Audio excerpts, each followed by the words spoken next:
Howdy doody, duties. You know, it's interesting, we're doing this in Arizona. And do you have any idea what the motto is of the state of Arizona?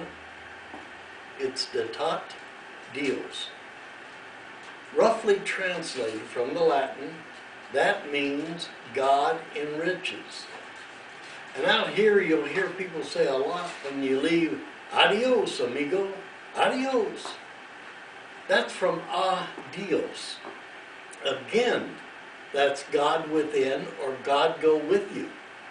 So the use of the word God comes in many different ways, in many different languages. And the idea of God, if you read through the Bible, you'll see 7 to 8 different names depending upon what you read and which Bible. All of them talk about a personality of God. They talk about one of the facets of God rather than God himself. And I use the word God himself, I could say God herself, because God is more than male or female.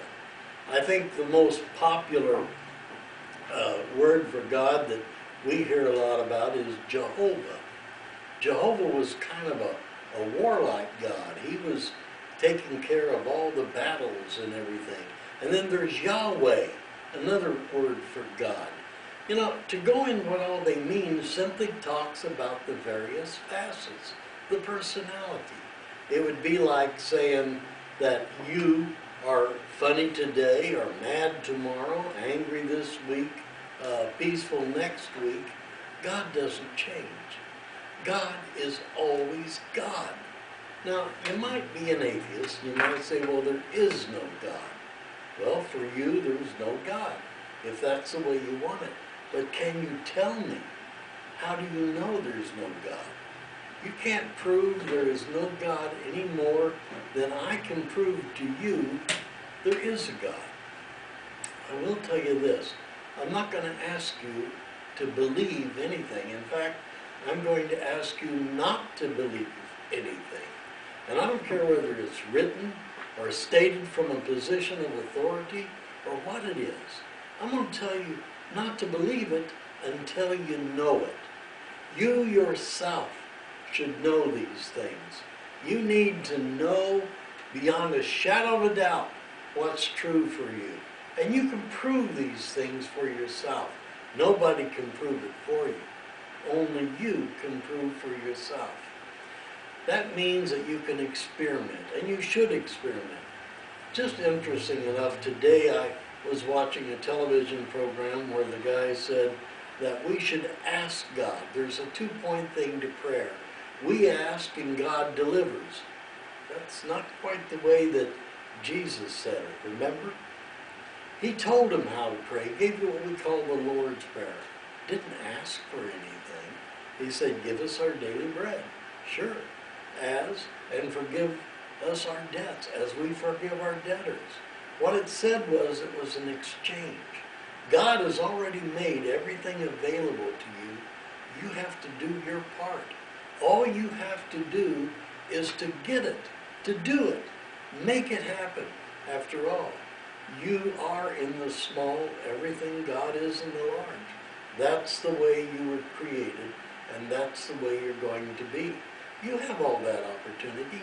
You have all that power. You're your own deals. Remember? Adios. God within.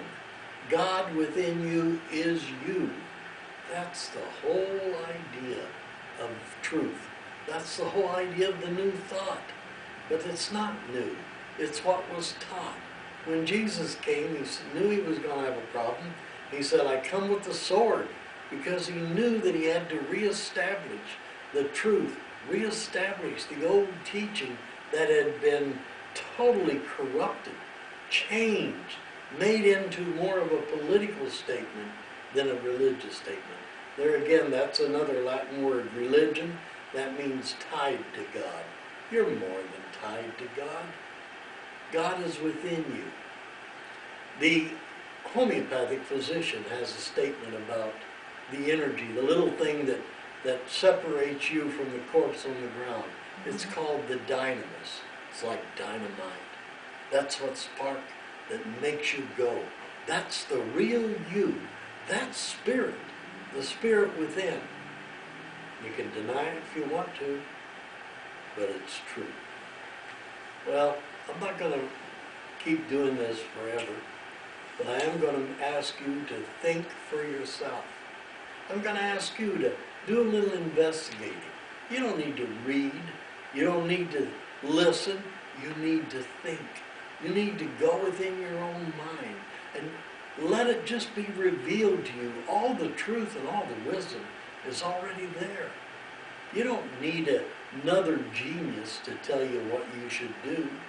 What you need to do is the right thing always. What's the right thing? What's the right thing to do? How do you know? Well, it's quite easy. If it's a burning desire that's going through you, and if you're thinking about something all the time, then that's what's ruling you. Is it a good thought? Is it a bad thought? Is it a not to care thought? Or is it a thought that's coming to fruition? What do you think about all the time? What dominates your thinking? Do you wonder about God? You wonder about the universe? You wonder about you, your spouse, your kids? What dominates your thinking? Well, it's all an expression of love, and it's all an expression of God. They say that the opposite of love is hate, but that's not true. That's not the opposite of love. Do you know what the opposite of love is? Do you have any idea at all? Well, the opposite of love is not caring. Just not caring, not thinking, not doing anything. Just ignoring things. And I started to say an ignorant thing of ignoring. And it is ignorant to ignore. You know, Jesus made a wonderful statement when he was talking to his disciples. He said, when you drink water, if it's hot, you drink it. If it's cold, you drink it. But if it's lukewarm, you spit it out. That's the way it is with your thoughts. If you've got a hot thought and it's dominating you, that's your passion, that's your thing. Or a cold thought that you dislike something so much you don't want anything to do with it. That's your thought, that's your passion. It's better to have those thoughts, hot or cold, than down the middle. Maybe you say, well, I'm an agnostic, and I'm not sure there is a God. I believe there's a God, but I've never seen proof yet, and I'm looking for proof. Well, my friend, you keep watching us every Sunday, every week. You keep watching the Winchester Cathedral. We got 3 good people here that give 3 different ideas of what God is, what truth is, what spirituality is, and what you can do to complete your life and live a peaceful, happier life. So God bless you till next week. See you then.